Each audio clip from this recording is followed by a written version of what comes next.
Boa noite aos irmãos.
Amém?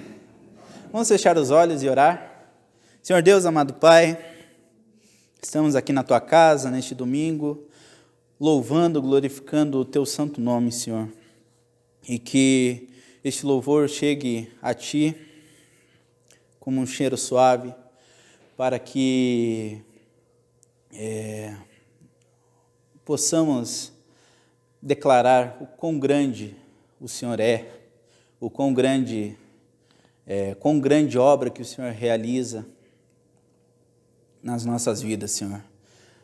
Oramos por isso, oramos para que este culto seja realmente abençoado, para que esse culto nos faça entender um pouco mais da Tua palavra, para que o Espírito Santo esteja conosco no momento da mensagem e nos tocando nos louvores que entoaremos a Ti, Senhor. Em nome de Jesus que eu oro. Amém.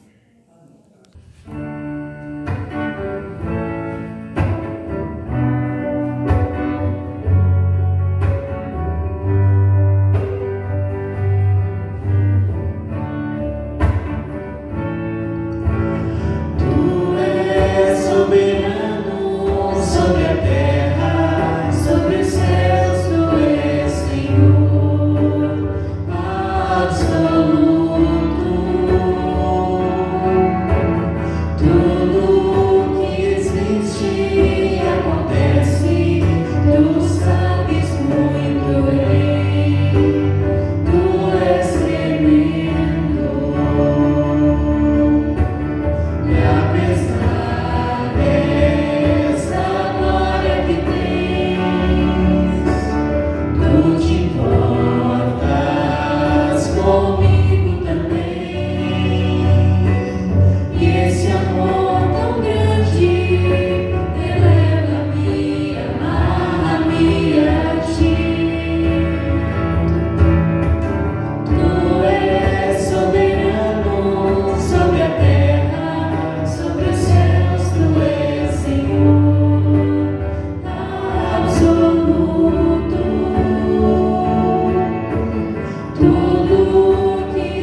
texto muito bonito na Bíblia. É um texto histórico que está descrito lá em Atos, no finalzinho do capítulo 4 de Atos, onde fala do começo da igreja, que a igreja que os irmãos compartilhavam de tudo,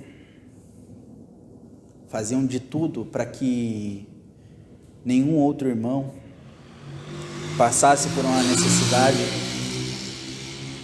E esse texto, agora mais recentemente, no século passado, porque eu gosto de música velha, rendeu uma das músicas mais bonitas que eu conheço. E eu gosto muito dessa música. Vamos cantar Unidade e Diversidade.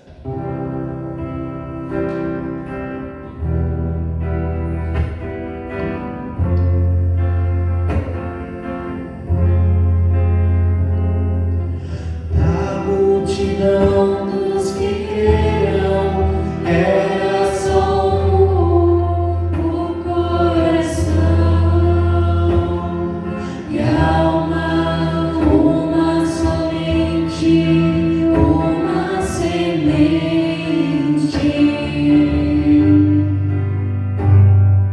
somente uma esperança brotando dentro da gente. Nosso é o pão cada dia, nosso é o vinho, santa folia, e o que se parte, reparte da própria vida.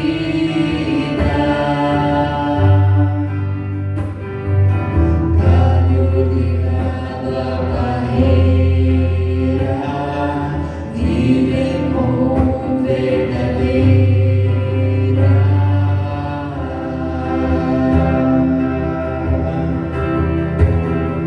Sempre grande poder, curas, milagres de Deus. Sempre proclamação, Cristo Senhor ressurgiu.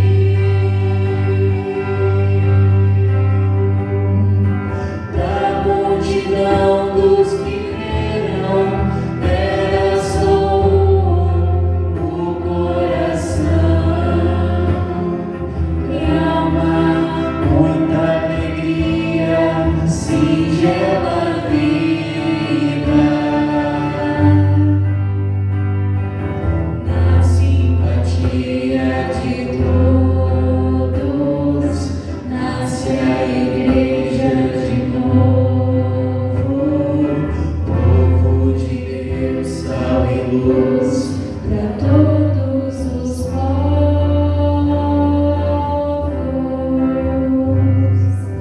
Da multidão dos que creram era só o coração.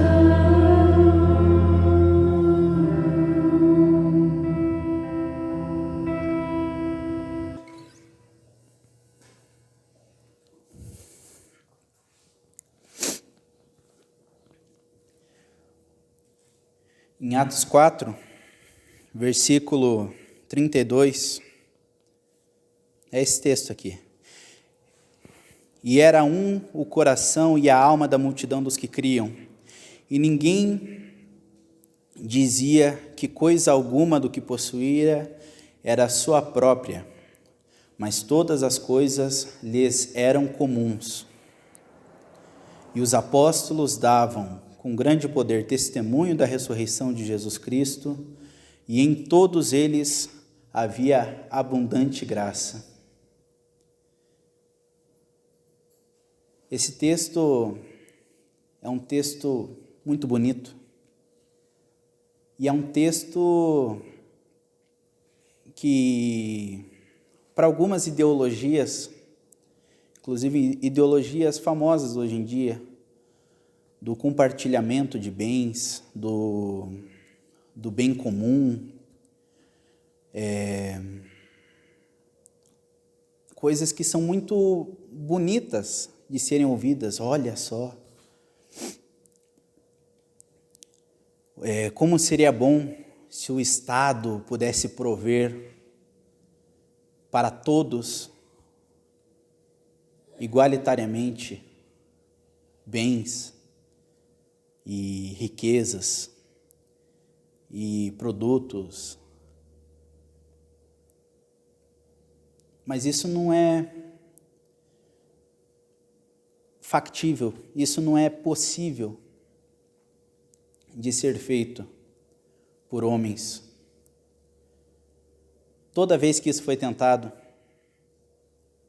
muita gente morreu.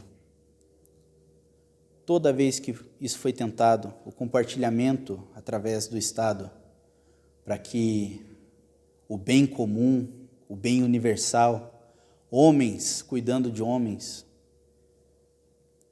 isso deu muito errado, sempre. Mas Israel, você acabou de ler uma passagem que fala exatamente isso e deu certo. E eu posso responder que o que estava acontecendo aqui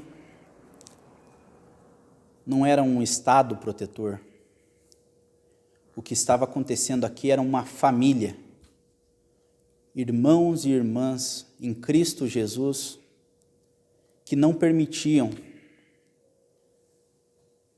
que o outro, irmãozinho ali que sentava, não sei se tinha banco na época, que se sentava ali no chão para ouvir a doutrina dos apóstolos, não deixavam que aquela pessoa passasse fome, passasse necessidade. Isso não quer dizer que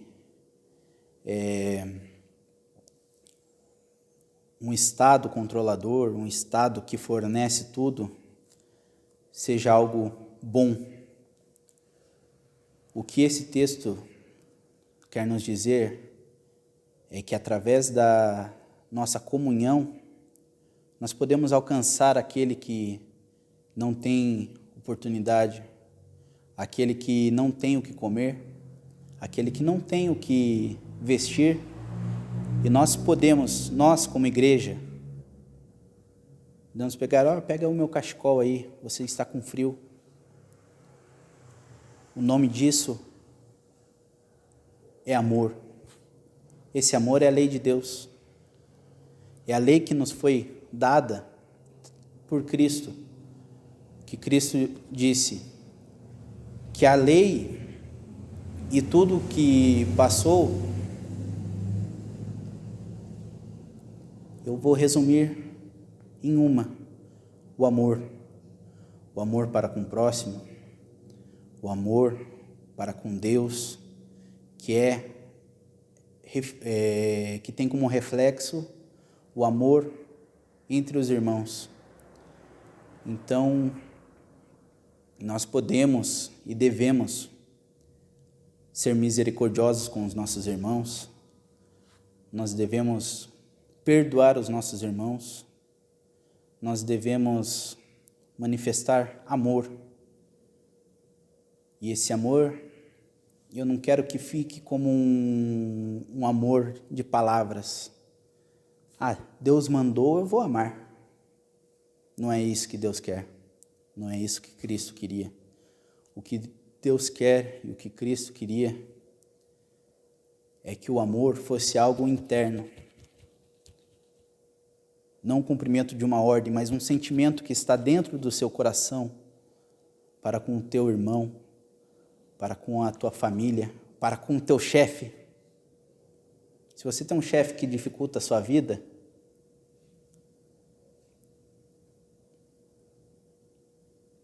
antes de reclamar, ore. Ore pela vida desse chefe, ore pela vida do seu colega de faculdade que dificulta a tua vida. Ore, demonstre amor. e dê para ele um gostinho. Você sendo um imitador de Cristo, mostre para ele, esse é o Deus que eu sirvo. O Deus que eu sirvo não te abandona. Por que eu vou te abandonar? Por que eu vou fazer você passar por isso?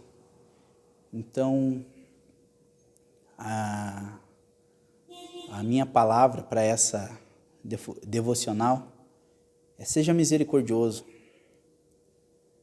ame, demonstre amor, não um amor libertino. Ame a todos do jeito, vem como está, vem, demonstre o amor para com o teu irmão e mostre amor para com Deus. O amor da boca para fora é um amor que permite que o nome de Deus seja blasfemado. Em nome do amor aceitamos aquele que é assassino.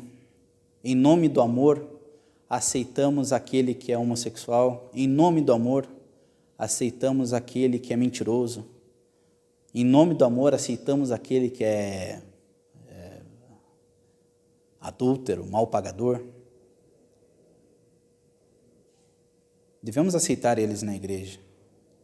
Devemos aceitar e demonstrar amor. Esse amor não implica em aceitar os atos dessas pessoas.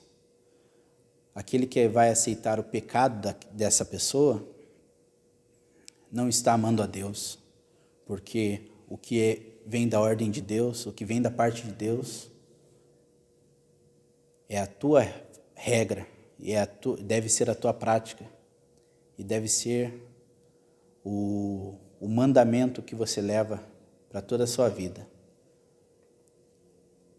Amém? Alguns versículos aqui na frente, no versículo 36 mais especificamente, fala de um tal de José. Então José, chamado pelos apóstolos Barnabé, que traduzido é filho da consolação, levita natural de Chipre, possuindo uma herdade, vendeu-a e trouxe o preço e o depositou aos pés dos apóstolos. Barnabé, sim, homem de Deus, um homem que era conhecido por tratar todo mundo bem, por ser um homem gentil, um homem simpático, um homem temente a Deus, filho de consolação, o significado do nome dele. E que, com esse exemplo do Barnabé, nós possamos também levar a nossa vida cristã, acolhendo e recebendo o próximo com amor em Cristo.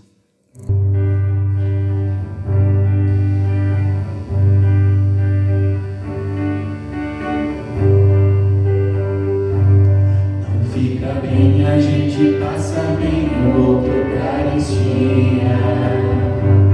Ainda mais quando se sabe o que fazer e não se faz.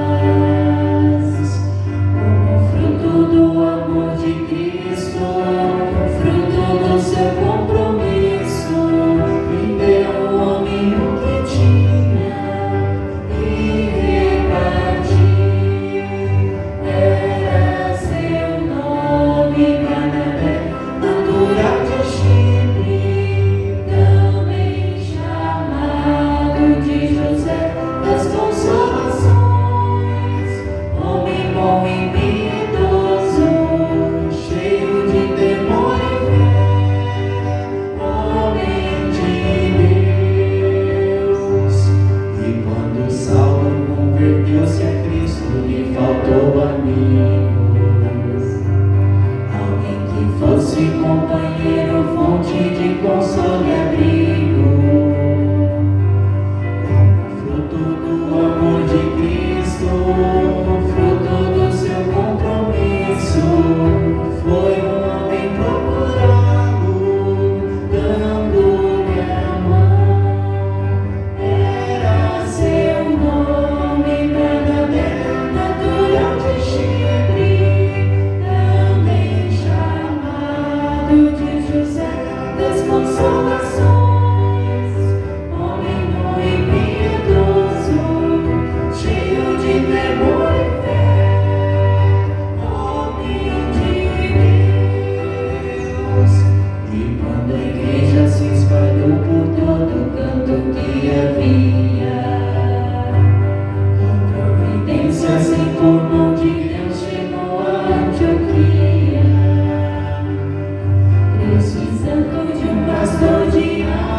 Os irmãos se lembram quando se converteram, de como era boa a sensação de servir a Deus, de cumprir aquilo que Deus falou, amar a Deus sobre todas as coisas, o próximo como a ti mesmo. Você lembra disso? Eu quero fazer um esforço de que isso nunca fique no passado. Você lembra quando foi? Eu preciso, como cristão, como um servo do Senhor, sempre lembrar desse momento, o momento do primeiro amor. O que é o primeiro amor? É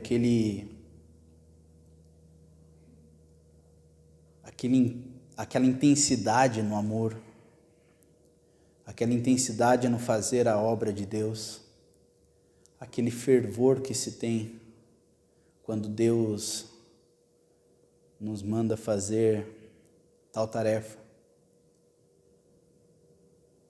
Meu filho, pregue. E essa pregação tem que ser a palavra de Deus.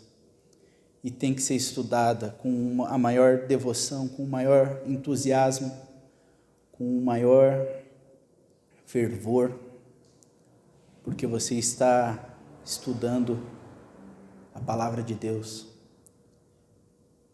Minha filha, eu preciso que você converse com tal pessoa, porque essa pessoa é preciosa para mim. E você, nesse frio de 9 graus, de 5 graus pela manhã, sair feliz da vida para se encontrar com um irmão que precisa ouvir de Deus. Amém? Sair de manhãzinha para pregar o Evangelho. Tem que ser assim, com essa intensidade, com esse fervor, com a voz embargando,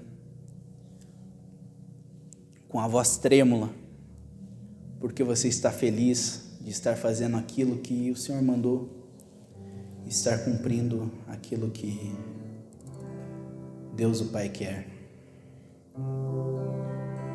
Vamos nos lembrar e vamos fazer isso todo dia, de manter aquele primeiro amor de sempre. Quero voltar ao início de tudo, encontrar-me contigo, Senhor. Quero rever meus conceitos e valores. Eu quero reconstruir.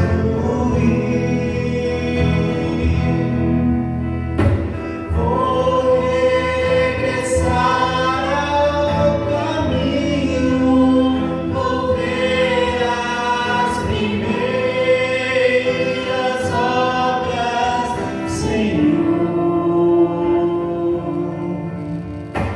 Eu me arrependo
Senhor Deus, amado Pai, nos rendemos a Ti, Senhor, porque sabemos que o Senhor faz maravilhas em nossas vidas, porque o Senhor um dia escolheu nos salvar, enviou Seu Filho para isso, e Ele cumpriu a Sua missão com primazia. E pela morte de Jesus Cristo na cruz, somos libertos, somos salvos e temos a possibilidade de falar que, graças a Deus, o Senhor me salvou.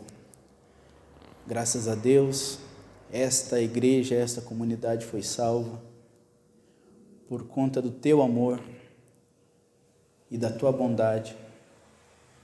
Obrigado, Senhor, porque pelo esforço de Jesus Cristo, temos livre acesso ao Pai.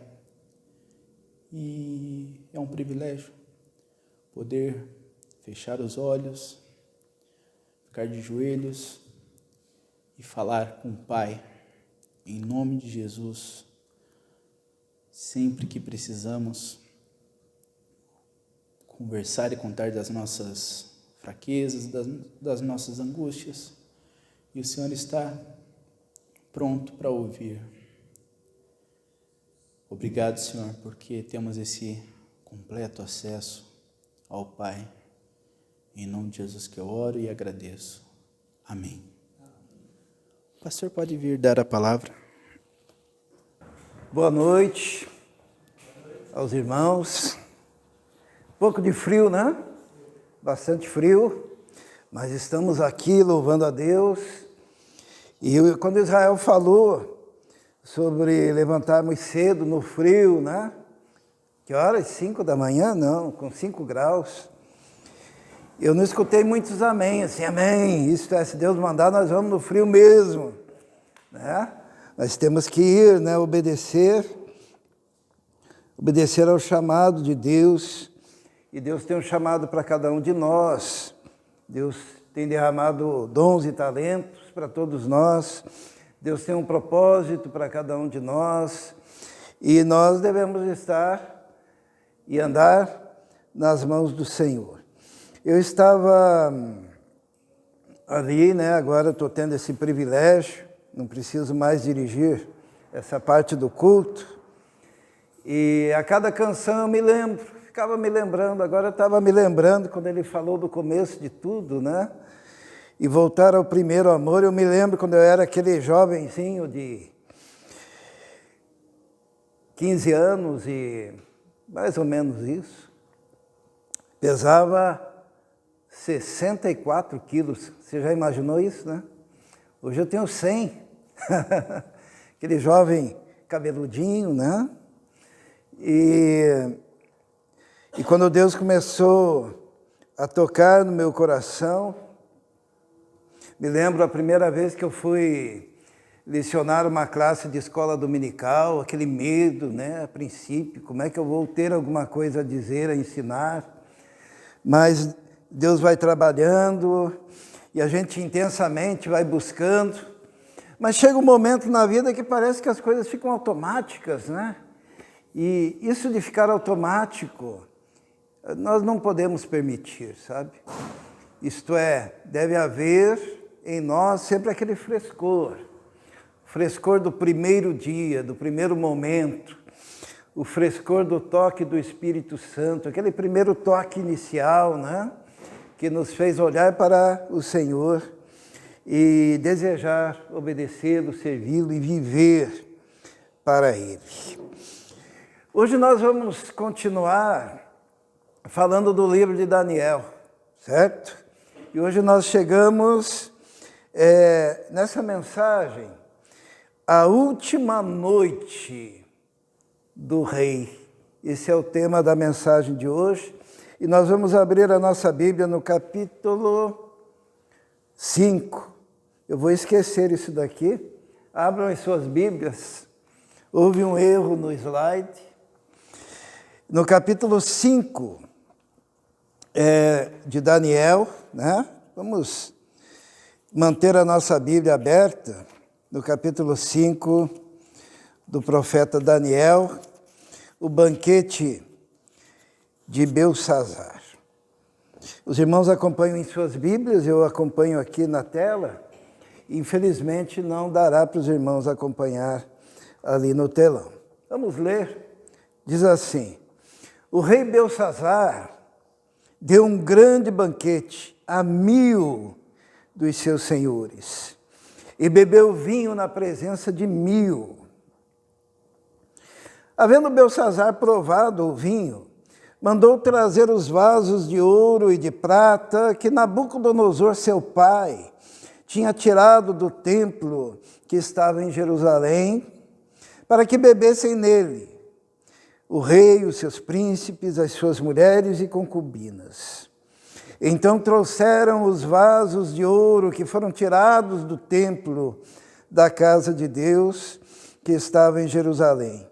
E beberam neles o rei, os seus príncipes, as suas mulheres e concubinas. E beberam o vinho e deram louvores aos deuses de ouro, de prata, de bronze, de ferro, de madeira e de pedra.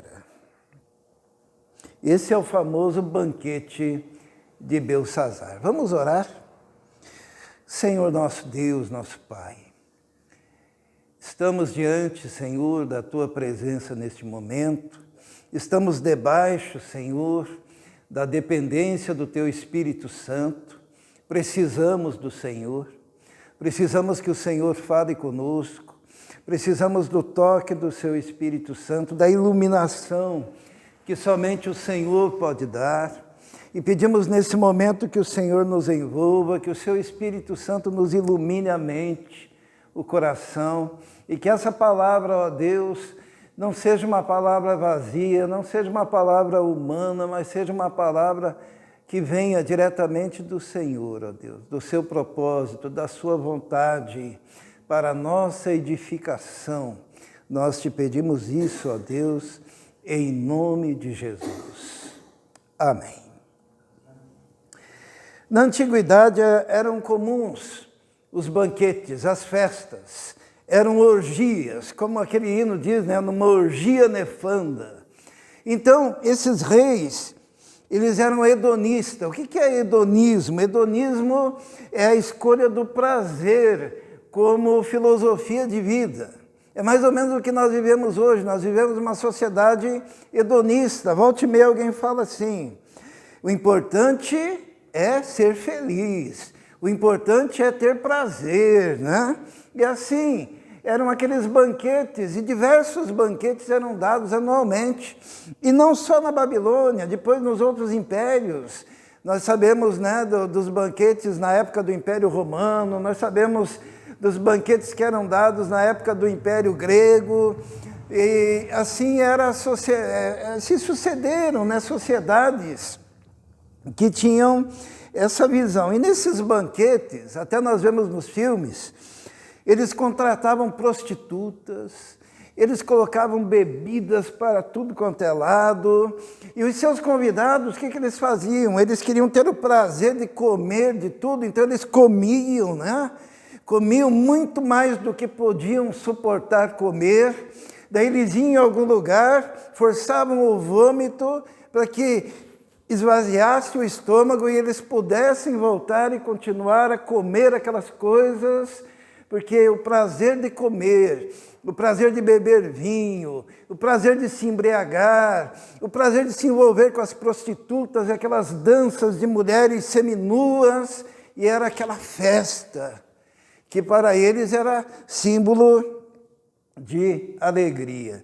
E aqui estava o banquete de Belsazar. Belsazar, esses tempos me perguntaram se ele era filho do Nabucodonosor, e eu falei que era, né? Mas foi um erro meu, né? Publicamente peço perdão. Na verdade, ele era filho de Nabonibo, que era filho de Nabucodonosor. Então, quando aparece que Belsazar era filho, é porque a palavra filho significa também parente, né? Então, Jesus é filho de Davi, significa que é da linhagem de Davi. E o que acontece?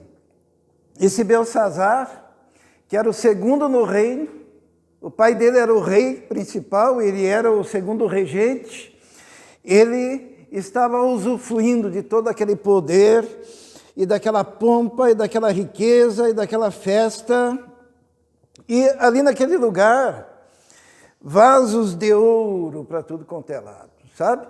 Quando a gente vai numa festa luxuosa, né? Só que ele pegou, ele misturou aquela festa, aquela opulência com as coisas de Deus. Teve um determinado momento na festa que ele dá uma ordem: busque os utensílios que foram pegos do templo do Senhor lá em Jerusalém e tragam aqui para que nós possamos beber. Então ele começou a misturar. É mais ou menos o carnaval, né, de hoje em dia. O carnaval enquanto festa, enquanto pessoas nuas, enquanto coreografias que são feitas, né, para o prazer, para a alegria, para a festa. É uma parte que desagrada a Deus, mas quando eles começam a misturar as coisas de Deus no carnaval, os irmãos percebem isso? Que eles pegam e colocam agora Jesus, alguém simbolizando Jesus desfilando. Eles pegam Jesus sendo arrastado por um Satanás, né, no meio da avenida, e começam a fazer essa mistura, esse sincretismo, e ao mesmo tempo adorando os seus deuses, e fazendo as orgias, e usando os símbolos cristãos. Na verdade, essas coisas começaram a acontecer aqui também, né? Então, esse rei pede: tragam os vasos de ouro, tragam as coisas de Deus. E ali misturaram com idolatria, bebedeira, prostituição e orgias. Que coisa, né? Que coisa terrível. Só que tem uma questão. Mal sabia ele que o pai dele, naquele exato momento daquela festa, estava sendo derrotado pela média, pelos medos. Porque enquanto ele estava ali, naquele ambiente palaciano e festivo, o pai dele estava numa batalha terrível, o avô dele, Nabucodonosor, já tinha sido derrotado, e o pai de Belsazar estava sendo humilhado e morto numa batalha. O curso do rio que protegia a cidade onde estava este rei fazendo aquela festa tinha sido já desviado pelos inimigos, e os portões e os muros da cidade já estavam caindo abaixo, e ele estava onde? Festando, fazendo uma grande festa.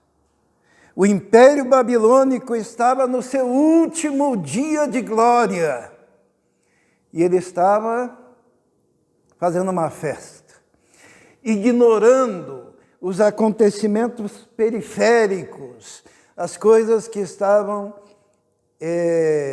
fora da alçada do seu conhecimento e do seu entendimento.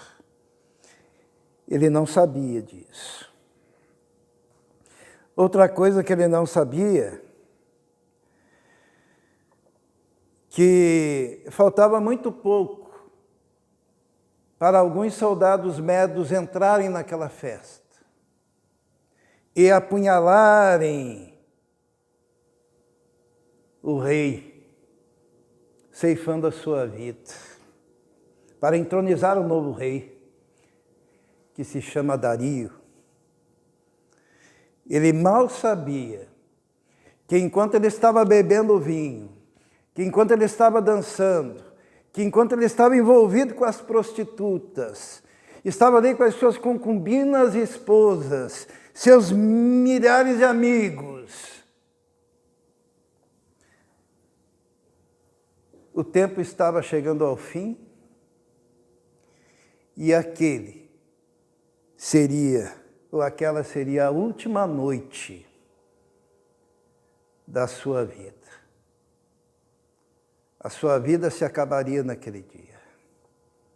Que coisa terrível, né? Tem muita gente vivendo dessa forma. Tem muita gente sem saber que aquele momento de prazer, que aquele momento de alegria, que aquele distanciamento de Deus, que aquele afastamento das coisas que realmente valem a pena, na verdade retratam apenas que eles estão vivendo sem saber o último dia das suas vidas. Se você soubesse tudo isso, como você viveria o último dia da sua vida? Porque no mesmo dia do banquete, foi o dia que ele morreu. No mesmo dia do banquete, foi o último dia da Babilônia. Como que você viveria? E a primeira coisa que nós aprendemos nesse texto é que você pode viver nos banquetes carnais da soberba e arrogância e distanciado de Deus. Hoje nós olhamos aqui, tem muita gente que não está aqui. E talvez estejam realmente fazendo coisas que agradam o seu coração. Talvez estejam numa festa, talvez estejam assistindo a um programa favorito de televisão, talvez estejam entediados porque não sentem mais prazer nas coisas de Deus, podem estar fazendo milhares de coisas. Mas talvez hoje também seja o último dia dessas vidas. Nós não sabemos. Ninguém sabe o dia nem a hora. A Bíblia diz, o Senhor Jesus nos ensina que quando o Filho do Homem vier, porque há duas maneiras de nós partirmos, né? A primeira é morrermos. Com quantos anos nós podemos morrer? Eu posso pensar, estou com 58, devo ter mais uns 30 anos de vida. Ou 40. Eu estava vendo esses dias um pregador que eu ouvia quando eu tinha, na minha juventude, nos anos 80, e hoje ele está com 87 anos de idade. Ele nasceu em 1935, e daí por curiosidade eu fui ver na internet como é que andava aquele homem, e sabe o que ele está fazendo aos 87 anos de idade? Pregando o Evangelho. Pregando com vigor, pregando com entusiasmo, pregando com alegria. E eu fiquei feliz, eu pensei, eu quero isso. Eu quero chegar aos 90 pregando, e ele em pé, e andando para todos os lados, e cantando. Porém, ninguém pode saber. Tem um pastor que eu prezo muito, que morreu ano passado, 50 anos. Nós não sabemos o dia, nós não sabemos a hora. Tudo está nas mãos do Senhor. Então nós podemos ir pela morte, mas também pode acontecer de ser o nosso último dia, Jesus voltando, o toque da trombeta, o arrebatamento da igreja. E Jesus ele diz o quê? Que nos dias do Filho do Homem serão dias como os dias de Noé. Como que foram os dias de Noé? Noé é chamado do pregoeiro da justiça. Era um pregador incansável, anunciando aquilo que Deus havia colocado no seu coração, construindo aquele barco de salvação para aquele povo. No entanto, o povo rejeitava, no entanto, o povo zombava, no entanto, o povo não dava ouvidos, no entanto, o povo não acreditava na mensagem, e cada um andava pelo seu próprio caminho. E Jesus disse que casavam e davam-se em casamento, estavam nas suas festas, estavam nos seus compromissos, e mal sabiam que quando Noé entrasse na arca, o próprio Deus fecharia as portas da arca, impedindo a entrada de qualquer pessoa que tivesse rejeitado a proclamação do Evangelho. E, no entanto, Noé pregou por tanto tempo. E quantos foram que foram salvos, os irmãos sabem? Além dos animais, foram 7. Apenas eles.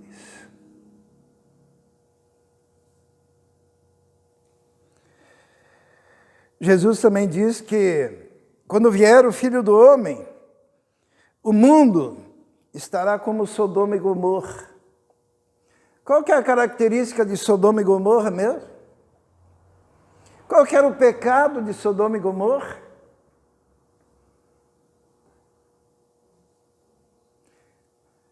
Deus um dia olhou para Sodoma e viu que o pecado dela era terrível e mandou anjos para avisar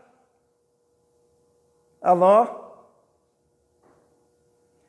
E aquele povo de Sodoma, vendo aqueles homens, aqueles anjos em formato de homens, chegaram e disseram: onde estão aqueles homens? Porque nós queremos ter relações com eles.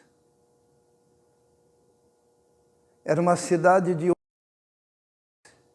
Tanto que a palavra indica o relacionamento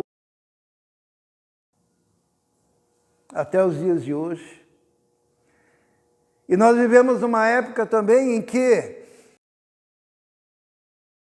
tornou-se praticamente uma prática que tem sido aceitada, incentivada e estimulada como natural. Até o povo de Deus, não obstante o fato de que Deus diz que é abominação, mesmo Deus dizendo que os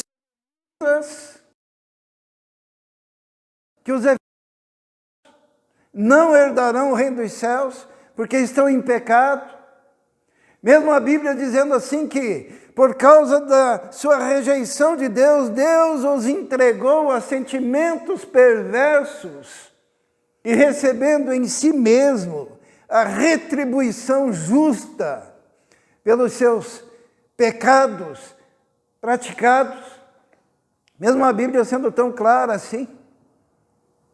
Hoje nós temos igrejas que aceitam a prática.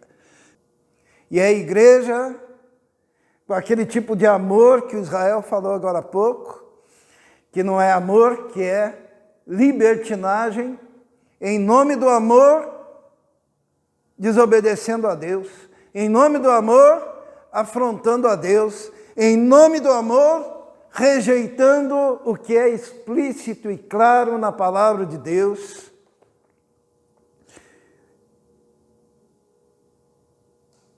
Quando Jesus vier, último dia,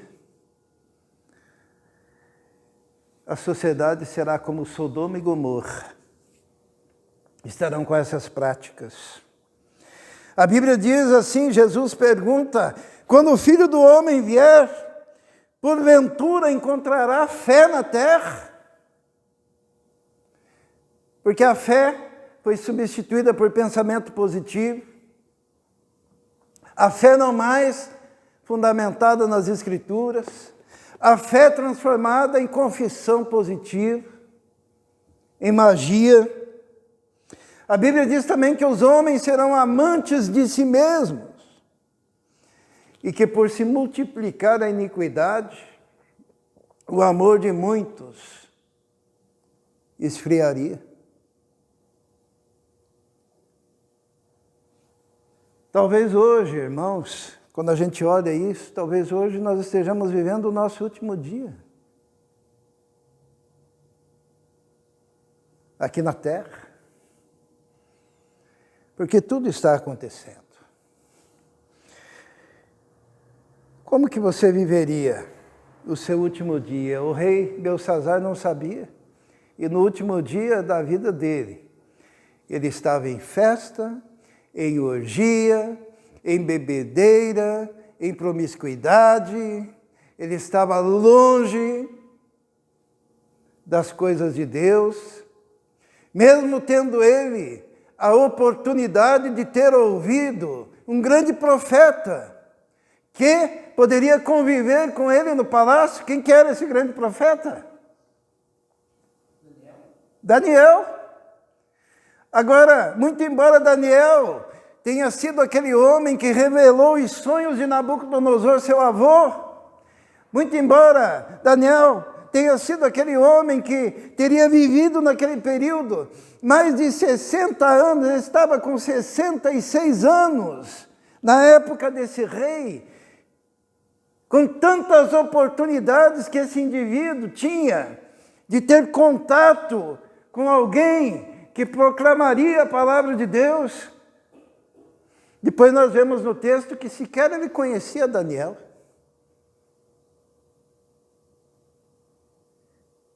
Porque muitas vezes Deus dá oportunidades.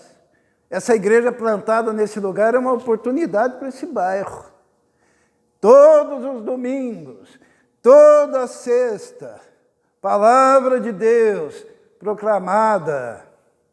E alguns nas suas orgias, outros na sua indiferença, outros nos seus cobertores, outros na sua televisão, sem saber que talvez hoje seja o último dia das suas vidas, sem saber o que está acontecendo lá fora.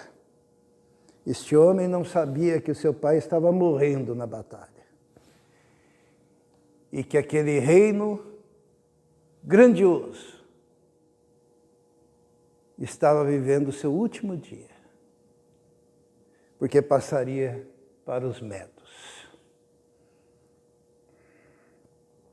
Como que você viveria se você soubesse que hoje seria o seu último dia? Na cegueira espiritual, incapacitado de entender a revelação do Altíssimo. Foi o que aconteceu com esse rei. Vamos ver? Lá no versículo 5, não vai aparecer ali, né? Os irmãos vejam nas suas Bíblias, diz assim: na mesma hora apareceram uns dedos de mão de homem e escreviam defronte do castiçal na caiadura da parede do palácio real. E o rei via a parte da mão que estava escrevendo. Mudou-se então o semblante do rei, e os seus pensamentos o turbaram. As juntas dos seus lombos relaxaram, os seus joelhos batiam um no outro. E gritou o rei com força que se introduzissem os astrólogos, os caldeus, os adivinhadores. E falou o rei, dizendo aos sábios da Babilônia: qualquer que ler esse escrito e me declarar a sua interpretação, será vestido de púrpura e trará cadeia de ouro ao pescoço e será o terceiro no meu reino. Então entraram todos os sábios do rei, mas não puderam ler o escrito, nem fazer saber ao rei. a sua interpretação. Então o rei Belsazzar perturbou-se muito, mudou-se-lhe o semblante, e os seus senhores estavam sobressaltados. Que desgraça! Já pensou alguém viver o último dia, o último momento da sua vida, cego espiritualmente, sem a capacidade de entender a revelação do Altíssimo? Deus estava se revelando, o mesmo Deus que escreveu lá na rocha os mandamentos, lá no Monte Sinai. De repente ele se manifesta e escreve uma mensagem na parede, mas o cara não tinha se preparado, ele não sabia, ele não tinha sensibilidade espiritual, ele não tinha a possibilidade de compreensão das coisas espirituais. Ele estava cego espiritualmente, assim como aqueles que estavam à volta dele, e por isso ficaram apavorados diante da palavra de Deus. Cego para as coisas de Deus, cego para o transcendente, cego para os escritos de Deus. Eu creio que a pior desgraça é no último dia da sua vida você descobrir que você não está preparado espiritualmente. Você não tem o discernimento. Você não tem aquela intimidade com Deus, aquela comunhão. Você não tem aquele espírito tenro que percebe a presença do Espírito Santo no ambiente. Você não tem a capacidade de ler a palavra espiritual e tê-la discernida no coração, porque você não se preparou. Aquele homem, diante da revelação de Deus, diante da palavra de Deus, diante da manifestação sobrenatural de Deus, a única coisa que ele conseguia fazer era tremer, era os joelhos tremer, era ficar apavorado, era ficar angustiado. Que coisa terrível! A pessoa insensível, endurecido no coração, entenebrecido, isto é, em trevas da mente, morto espiritualmente.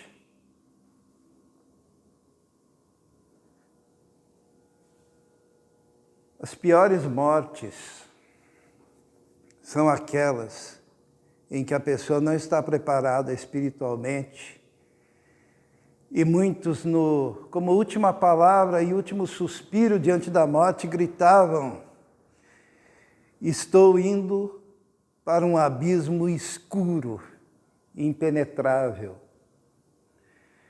porque é o salto para o desconhecido. Eu me lembro do meu pai antes de morrer, um pouquinho antes, um dia talvez, nos dias que precediam a sua morte. Em alguns momentos ele falava assim: agora, mas já. Ele não estava falando com ninguém, né? Minha mãe presenciou isso. Daí a minha mãe chegou para ele e disse assim: Aníbal, se você partir, você está preparado para ir ao encontro do Senhor? Daí o meu pai, ele tinha dificuldade de falar devido ao mal de Parkinson, ele fez assim para ela. Daí o que aconteceu? Depois ele disse: Margarida. Ele balbuciava, né? Eu vi um jardim tão lindo, tá? Lugar lindo. E daí um dia ele falava consigo mesmo, né? Acho que falava com alguém. Eu creio que os anjos até preparam esse momento da nossa, né? Porque os anjos são os ceifeiros, diz a Bíblia, né? E ele falou assim, estou preparado, eu vou, agora eu vou. E daí, logo em seguida, ele foi. Discernimento das coisas espirituais, né? Capacidade de enxergar além desse mundo e dessa vida. Quando Deus se manifesta, capacidade de enxergar, capacidade de ver, sensibilidade, é isso que está falando o texto. E é isso que este homem não tinha. O rei Belsazzar não tinha. Porque as prioridades dele eram outras. Os caminhos dele eram caminhos distanciados de Deus. Como é gostoso sentir o Espírito Santo e a presença do Senhor. E como tem gente que é dura e não consegue. Esses dias eu falei, né, do homem exterior, do homem periférico, do homem interior, né? Que o pregador ele tem que quebrar o homem exterior, pedindo que Deus o faça, com o martelo que esmiuça a pedra, que é a palavra de Deus, para que o homem periférico seja tocado, mas esse homem periférico precisa ser quebrado, para que toque lá no homem interior, tocando lá no homem interior. Daí é glória, né? Daí é uma coisa extraordinária. Esse homem não tinha isso. No último dia da sua vida, será que você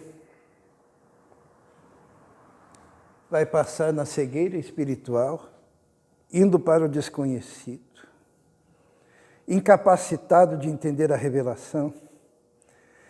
Os dedos escreviam na parede, aquela mão apareceu, e esse homem incapaz de entender.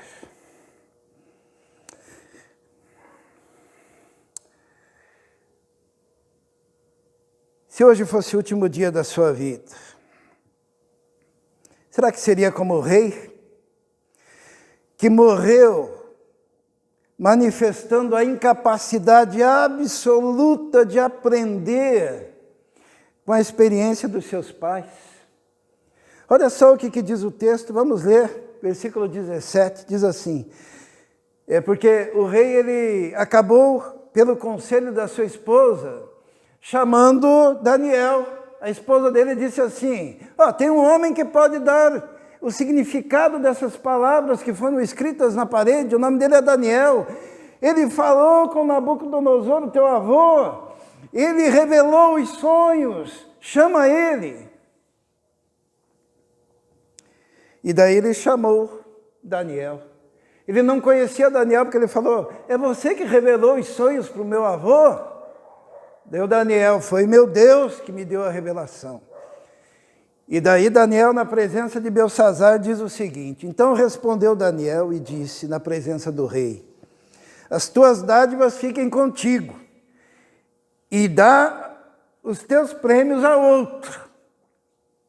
Porque o rei tinha prometido um monte de coisa para quem revelasse o que foi escrito, né? Ele disse, eu não quero isso.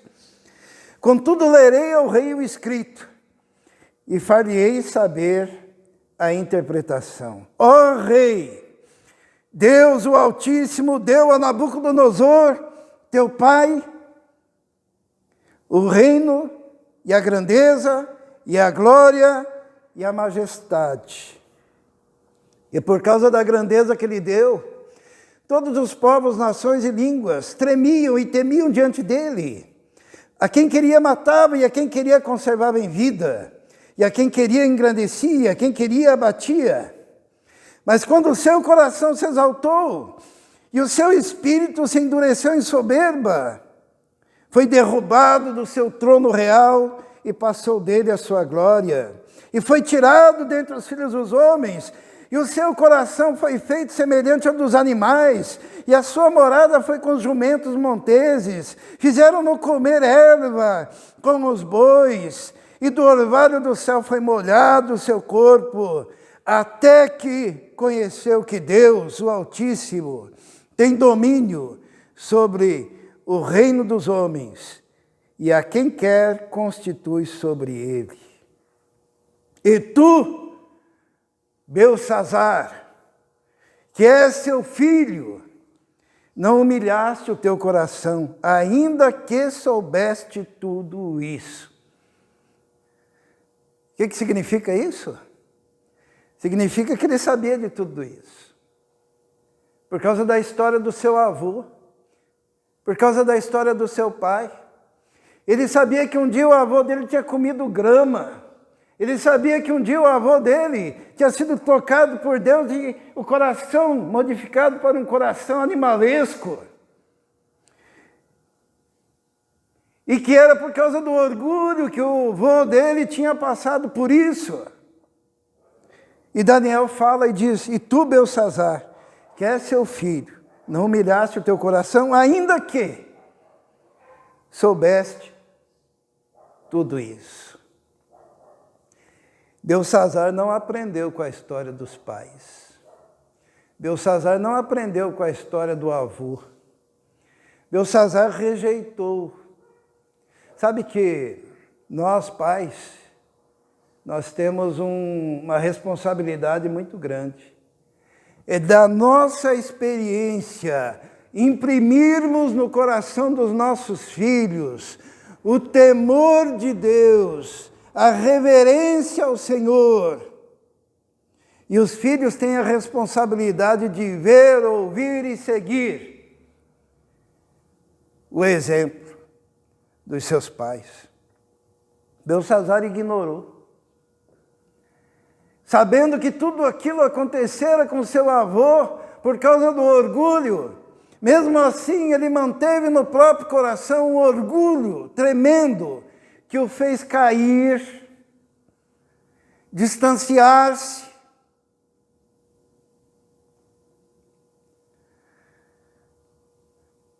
Eu fico olhando aqui a Fernanda, né? O Guilherme hoje não está conosco. Olha a responsabilidade, teu avô é pastor, né?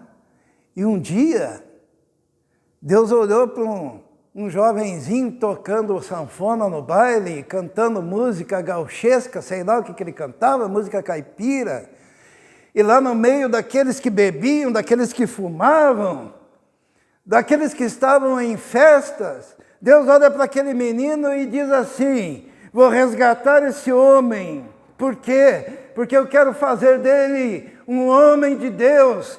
E este homem de Deus vai testemunhar para os seus filhos, suas filhas. E elas serão mulheres de Deus.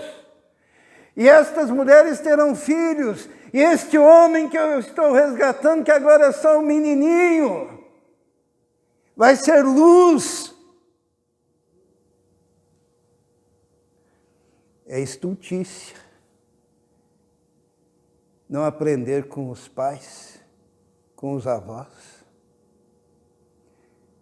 Minha mãe estava numa família lá que adorava santos, que bebia cachaça em homenagem ao santo, né? Colocavam cachaça na boca da criancinha, em homenagem aos santos. E um dia ela ficou sozinha neste mundo, foi para uma casa, e naquela casa ela era maltratada, dormia numa caixa. Deus olhou para ela e disse assim, essa mulher, essa moça, essa menina, eu vou resgatar, eu vou colocar ela numa casa onde ela aprenda de Jesus, onde ela tem a ação do Espírito Santo, onde ela tem educação, onde ela possa ir para a igreja, onde ela possa aprender a Bíblia, porque ela vai ser formada, e essa mulher, ela vai se casar com um homem que ia lá no sítio, um homem simples que eu também resgato, vou juntar para que tenham filhos, e eles possam ensinar seus filhos, para que tenham netos, e eles possam ensinar seus netos, para que sejam homens de Deus, para que sejam mulheres de Deus. E ai de nós, de não aprendermos com a experiência dos nossos pais, dos nossos avós. Belsazzar, Daniel teve que dizer assim para ele, e tu, Belsazzar, que és filho, de Nabucodonosor, aquele que comeu grama até reconhecer que Deus é Deus. Você não se humilhou, não humilhou o seu coração, ainda que você soubesse de tudo isso. Às vezes os mais antigos repetem a mesma história, né? Talvez o pastor Brasil repita a mesma história algumas vezes, não sei. E eu fico pensando, Deus colocando no coração, repete para ver se aprendem. Repete para ver se aprendem. Que coisa terrível é não aproveitar as oportunidades que Deus dá. Aí Daniel, chegou o momento dele dar a interpretação, né? Ele pega e diz assim, a partir do versículo 24. Então dele foi enviada aquela parte da mão que escreveu este escrito. Este é, pois, o escrito que escreveu. Daniel está falando para o rei. Mene, mene, tekel, ufarsim, que significa, esta é a interpretação. Daniel está dizendo ao rei. Mene significa, contou Deus o teu reino. E acabou. Tekel, pesado foste na balança e foste achado em falta. Pérez, dividido foi o teu reino e dado aos medos, que por sinal já estavam entrando pelos portões da cidade, e aos persas.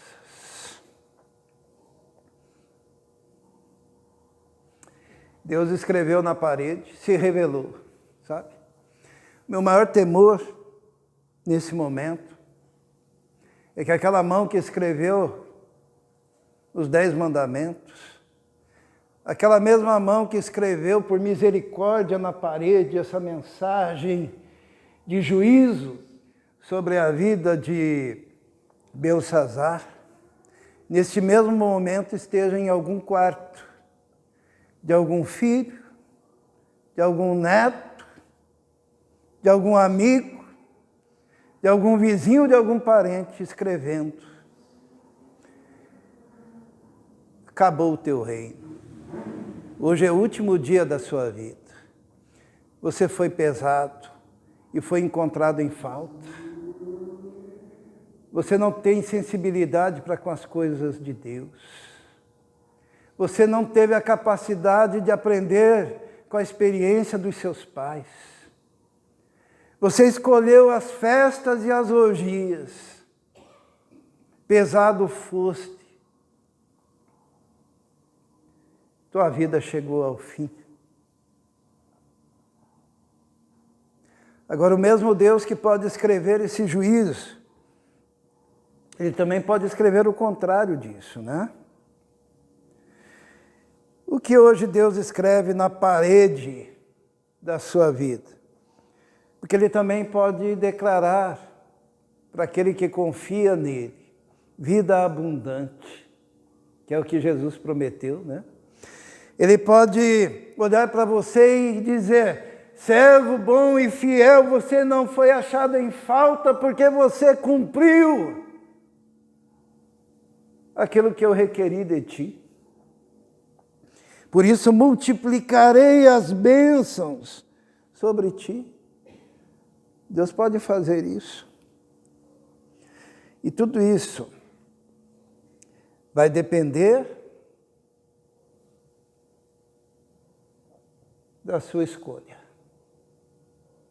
Tudo isso vai depender da escolha dos seus filhos, dos seus netos, dos meus filhos. Futuro. Mas infelizmente para Belsazzar, a palavra foi mene, mene, contou Deus o teu reino e acabou.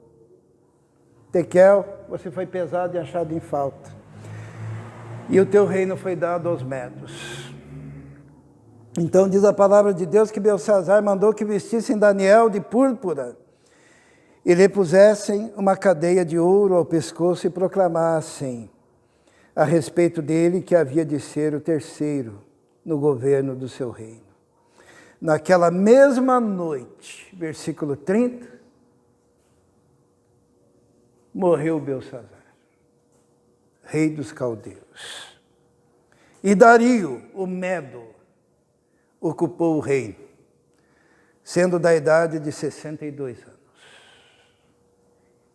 E assim acabou a história deste homem. Feche seus olhos agora.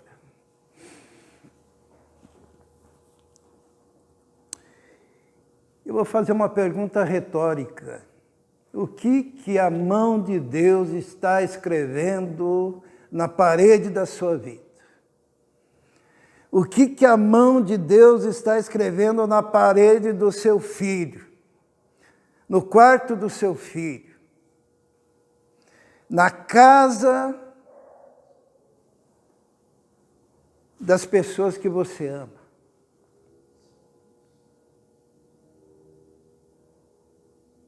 Vamos orar, vamos pedir que Deus tenha misericórdia em salvar. Que hoje não seja o último dia daqueles que estão distanciados de Deus, mas que hoje possa ser o primeiro dia de uma vida de intimidade com Deus. Para aqueles que nós amamos. Pense aí no seu filho, no seu neto.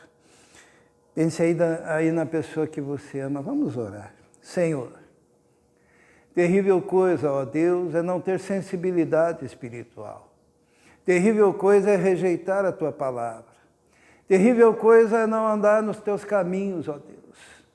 Terrível coisa para os nossos filhos é não aprender a andar contigo, Senhor. Por isso queremos invocar a bênção sobre cada um deles e pedir que a Tua misericórdia, que é tremenda, alcance, Senhor, aquele coração e transforme aquele coração. Que o testemunho da Tua palavra, Senhor, acenda a chama do Teu Espírito naquela vida e que ele possa, ó Deus, se derramar diante de Ti. Nós pedimos isso, ó Deus. Pedimos misericórdia. Nós não queremos os nossos queridos, ó Deus, no inferno. Nós não queremos os nossos queridos na chama eterna. Como diz a Tua palavra, porque é um lugar preparado não para eles, mas para o diabo e seus anjos. Resgata-os, ó Deus, como alguém que resgata do fogo. Liberta. Que a sensibilidade do Senhor se manifeste, ó Deus. Pedimos a bênção do Senhor. Pedimos por nós, ó Deus, que nós possamos também vivermos tão somente para Ti e para o testemunho da Tua graça. Pedimos isso em nome de Jesus. Amém. Israel.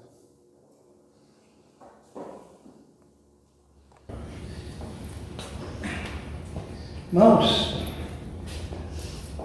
antes da música, vamos orar agora em especial pela Patrícia. A Patrícia sofreu um acidente, está na UTI, está em estado grave, né?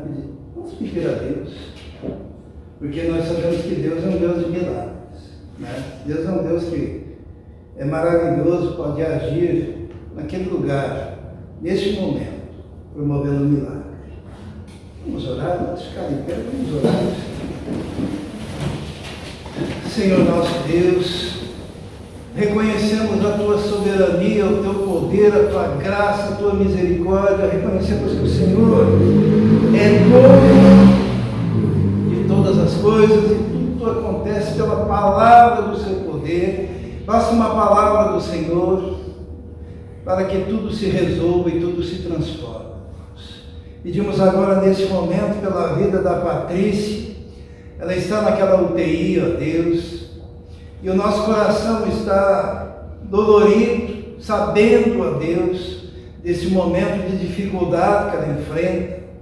Mas nós sabemos também que o Teu Espírito Santo, que é o mesmo que pairava sobre as águas e que estava na formação do universo, é o mesmo Espírito que pode entrar naquela UTI, naquele quarto, naquele ambiente e transformar, dando vida, restaurando, trazendo saúde, ó Deus.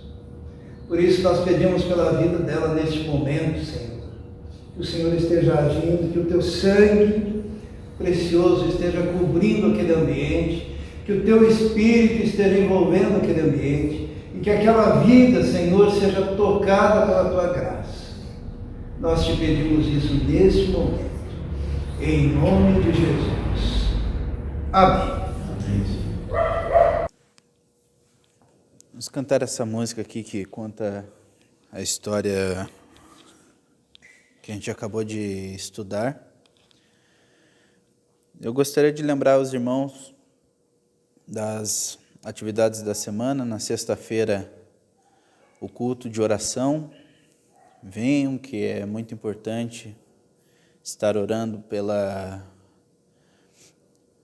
famílias, orando pelos vizinhos, pelos amigos, intercedendo pela proteção, pela saúde, pela salvação dos nossos queridos.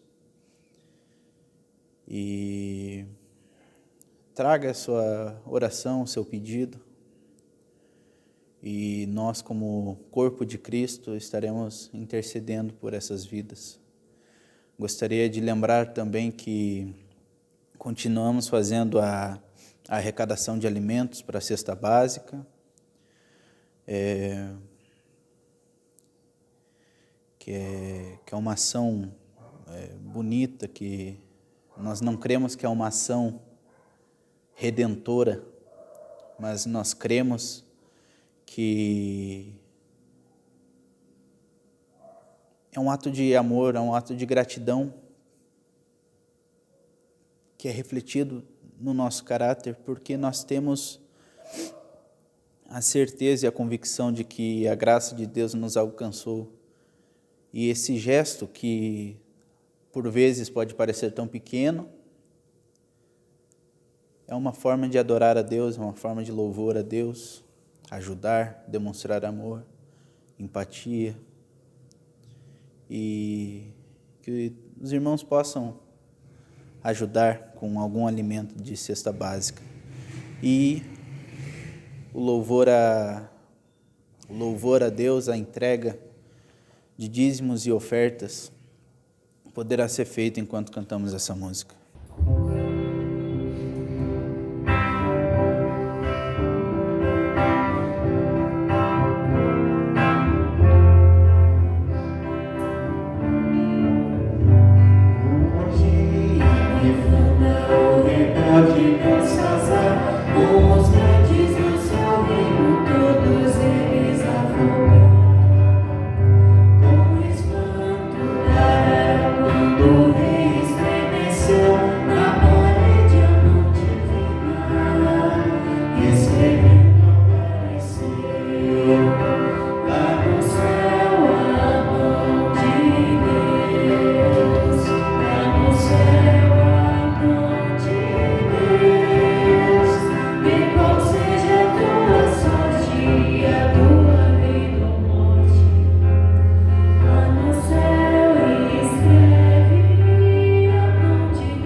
A sentença foi grave e a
pastor pode vir fazer a oração e a bênção apostólica. Amém. Vamos ficar de pé.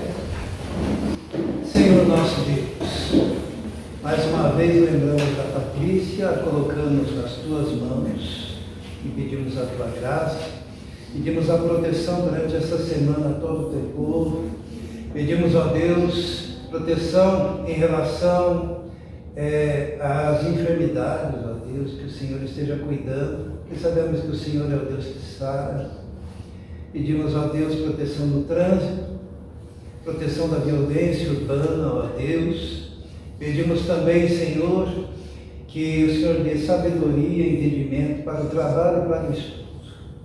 E que a graça do nosso Senhor e Salvador Jesus Cristo, o amor de Deus, o Pai, e a comunhão do Espírito Santo esteja com todos vós agora e para todos sempre.